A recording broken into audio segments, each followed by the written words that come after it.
Hi friends, చూసారా బుజ్జి పిచ్చుకొని ఈరోజు morning కిచెన్లోకి రాగానే పొద్దున్నే బుజ్జి పిచ్చుకొమ్మ దర్శనమిచ్చింది.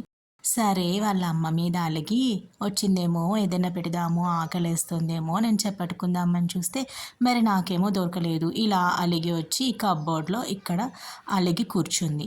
సరే పట్టుకుందామని చూస్తే దొరకట్లేదు. అసలు ఇది ఎక్కడి నుంచి వచ్చిందా అనుకుంటున్నారా? దానికి ఒక చిన్న కథే ఉంది.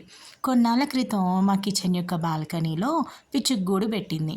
సరే పిచ్చుగూడు పెడితే లక్కీ అంటారు కదా అని చెప్పి మేమేం చేసామంటే దాన్ని అలానే ఉంచేసాము.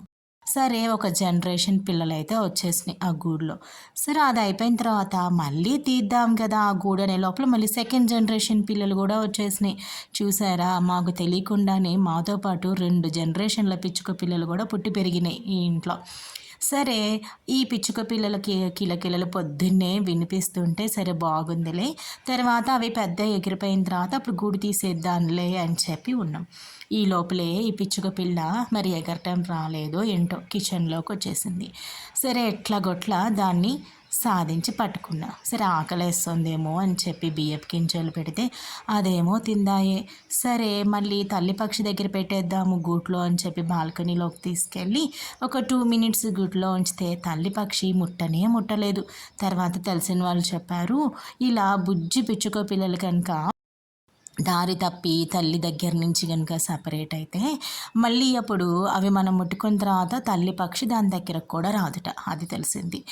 సరే అని చెప్పి మళ్ళీ దాన్ని ఇంట్లోకి తీసుకొచ్చి పాపం కదా ఏదో ఒకటి గింజలు పెడదాము అని చెప్పి ఇట్లానే చేత్తోనే చాలాసేపు పట్టుకుని ఉన్నా.